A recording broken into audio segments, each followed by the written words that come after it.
Hello friends, welcome back to my channel. તો આજે આપણે તુવેરનું શાક બનાવીશું, એટલે કે લીલી તુવેરનું એકદમ નવી રીતે શાક બનાવીશું. તો એના માટે વિડીયો છેલ્લે સુધી જરૂરથી જોજો. આ શાક ખાવામાં ખૂબ જ ટેસ્ટી લાગે છે અને એકને એક રીતથી શાક બનાવીને કંટાળી ગયા હોય તો એકવાર આ રીતે રેસીપી જરૂરથી ટ્રાય કરજો. એના માટે એક વાસણની અંદર આપણે 1 કપ જેટલો ચણાનો લોટ લીધો છે ચાળીને. મેથીને કટ કરી ધોઈ અને આપણે એમાં ઉમેરવાની છે. મેથી ઉમેરી દીધી છે. હવે આપણે થોડા એવા ધાણા ઉમેરીશું અને થોડા શાકમાં ગાર્નિશિંગ માટે રાખીશું. તો અહીંયા આપણે ધાણા પણ ઉમેરી દીધા છે. હવે આપણે એની અંદર ઉમેરીશું સ્વાદ અનુસાર મીઠું ઉમેરી દીધા પછી હવે આપણે થોડી હિંગ અને થોડી હળદર ઉમેરી દઈશું. તો એકવાર આ રીતે જરૂરથી શાક બનાવજો, બધાને ખૂબ જ ભાવશે અને વારે વારે બનાવવાનું મન થશે. અહીંયા આપણે 1 ચમચી જેટલી દળેલી ખાંડ ઉમેરી દઈશું. ખાંડ ઉમેરી દીધા પછી હવે આપણે થોડો એવો અજમો ઉમેરીશું. તો અહીંયા આપણે અજમાને ઉમેરી દઈએ. વરિયાળી ઉમેરી દઈશું. વરિયાળી ઉમેરી દીધા પછી હવે આપણે એની અંદર થોડા ભજીયાના સોડા જે હોય છે એ આપણે થોડા એવા ઉમેરવાના છે. ભજીયાના સોડા ઉમેરી દીધા પછી અહીંયા આપણે 3 ચમચી જેટલું તેલ ઉમેરીશું. આ રીતે લીલી તુવેરનું શાક બનાવજો, બધાને ખૂબ જ ભાવશે. એકને એક રીતથી તો ઘણીવાર બનાવતા હોઈએ છીએ, પણ એકવાર આ રીતે બનાવજો, નાનાથી લઈ મોટા સૌને ભાવશે ઘરમાં. તો અહીંયા આપણે તેલ ઉમેરી દીધું છે. લાલ મરચાંનો થોડો પાવડર ઉમેરીશું. એના પછી અહીંયા આપણે તલ ઉમેરી દઈશું. તલ ઉમેરી દીધા પછી લસણ અને મરચાંની પેસ્ટ ઉમેરી દઈશું. તો અહીંયા આપણે 1 મરચાંને અને લસણની પેસ્ટ તૈયાર કરી લીધી છે, એને ઉમેરી દેવાનું છે. એનાથી સરસ એવો ટેસ્ટ આવે છે. હવે અહીંયા આપણે લીંબુનો રસ ઉમેરી દઈશું. લીંબુનો રસ ઉમેરી દીધા પછી બધી જ વસ્તુને સારી રીતે મિક્સ કરી દેવાની છે અને લોટ તૈયાર કરી લેવાનો છે. અહીંયા આપણે એની ગોળી બનાવીશું. તો શરૂઆતમાં પાણી નથી ઉમેરવાનું, એમનેમ જ આપણે આ રીતે લોટ બાંધીશું. કેમ કે એમાં પાણીનો ભાગ હોય છે, મરચાંની પેસ્ટમાં લીંબુનો રસ છે એટલે. તો અહીંયા આપણે થોડું એવું લાસ્ટમાં પાણી ઉમેરવું હોય તો ઉમેરવાનું, બટ આમાં પાણીની જરૂર નથી પડી એટલા માટે મેં પાણી નથી ઉમેર્યું. હવે આપણે તેલવાળા હાથ કરી અને ગોળી વણી લઈશું. આ રીતે તમે જોઈ શકો છો. આ આપણે શાકમાં ઉમેરવાની છે. ખૂબ જ સરસ એવો એનો ટેસ્ટ આવે છે. તો એકવાર આ રીતે જરૂર બનાવજો અને તમને મારી રેસીપી કેવી લાગે છે નીચે કમેન્ટ કરીને જરૂરથી કહેજો. તો આપણે બધી ગોળીઓ તૈયાર કરી લીધી છે. હવે એને ફ્રાય કરવાની છે. તો અહીંયા આપણે 3 ચમચા જેટલું તેલ ઉમેરીશું, કેમ કે ગોળીને ફ્રાય કરવાની છે એટલે તેલની પણ જરૂર પડશે. જ્યારે આપણે શાક બનાવીશું એટલે વધારાનું જે તેલ છે એ આપણે કાઢી લઈશું. તો અહીંયા આપણે 3 થી 4 ચમચા જેટલું તેલ લઈ લઈશું. તેલ ઉમેરી દીધા પછી તેલને ગરમ થવા દઈશું. જેવું તેલ ગરમ થાય એટલે આપણે જે ગોળીઓ બનાવીને તૈયાર કરી હતી એને ફ્રાય કરી લેવાની છે. ગોલ્ડન બ્રાઉન રંગની થાય ત્યાં સુધી આપણે રહેવા દઈશું. એને પછી સરસ રીતે ફ્રાય થઈ જાય એટલે એક વાસણની અંદર કાઢી લેશું અને જે વધારાનું તેલ છે એ પણ કાઢી લેવાનું છે. તો અહીંયા આપણે ગોળીને સરસ રીતે ફ્રાય કરી લઈએ.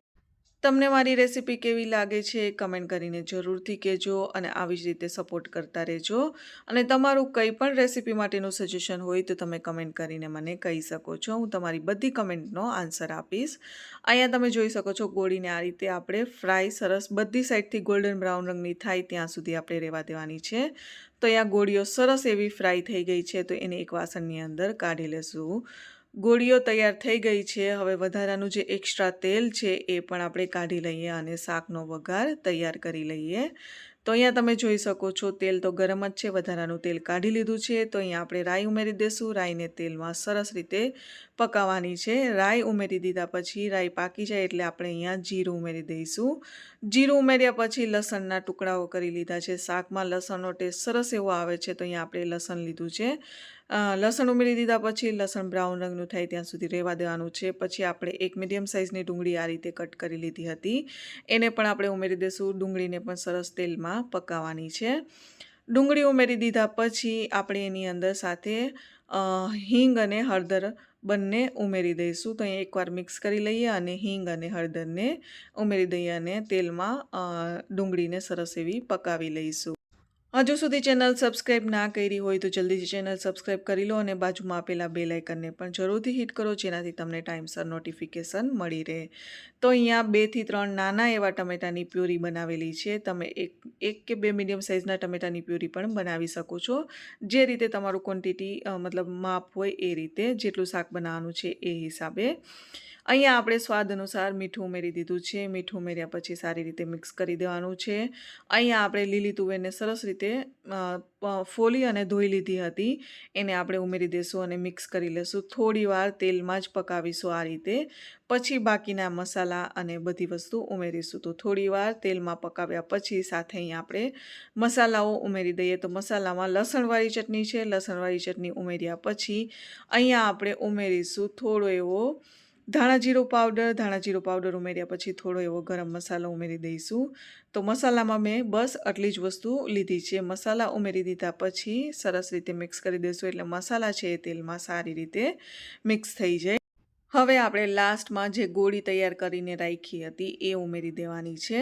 તો ગોળી ઉમેરી દીધા પછી એકવાર મિક્સ કરી લેવાનું છે અને પછી આપણે પાણી ઉમેરી અને શાકને પકાવી લેવાનું છે. તો 3 થી 4 સીટી થાય ત્યાં સુધી આપણે રહેવા દેશું. તો તમે અહીંયા જોઈ શકો છો તમારે જેટલું રસાવાળું શાક બનાવવું હોય એ મુજબ તમે પાણી ઓછું વધતું કરી શકો છો. પાણી ઉમેરી દીધા પછી 3 થી 4 સીટી થાય ત્યાં સુધી આપણે શાકને રહેવા દેશું એટલે સરસ એવું ટેસ્ટી શાક બનીને તૈયાર થઈ જશે. તો છે ને એકદમ સરળ રીત આ રીતે જરૂરથી એકવાર બનાવજો અને મને કમેન્ટ કરીને જરૂરથી કહેજો કે તમને મારી આ રેસીપી કેવી લાગી. 3 થી 4 સીટી જેવું થઈ ગયું છે. તમે જોઈ શકો છો સરસ એવું શાક બનીને તૈયાર થઈ ગયું છે. એમ છતાં પણ આપણે 1 મિનિટ જેવું ઉકાળીશું એટલે એની જે ગ્રેવી છે એ થોડી ઘટ થઈ જાય અને એનો ટેસ્ટ સરસ એવો આવે છે. લાસ્ટમાં આપણે ગાર્નિશિંગ માટે કોથમરી ઉમેરી દઈશું. કોથમરી ઉમેર્યા પછી મિક્સ કરી દઈશું અને એક વાસણની અંદર કાઢી લેશું. તો છે ને એકદમ જોતાની સાથે જ ખાવાનું મન થઈ જાય. તો તમે ઘણીવાર તુવેરનું શાક બનાવ્યું હશે. એકવાર મારી આ રીતથી શાક બનાવજો. બધાને ખૂબ જ ભાવશે અને થોડું યુનિક પણ થઈ જશે.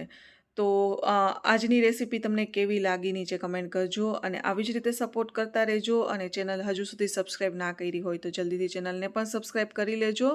તમારું જો કોઈ રેસીપી માટેનું સજેશન હોય તો પણ તમે કમેન્ટ કરીને કહી શકો છો. તો મળીએ નેક્સ્ટ વિડીયોમાં કોઈ નવી રેસીપી સાથે. ત્યાં સુધી બાય.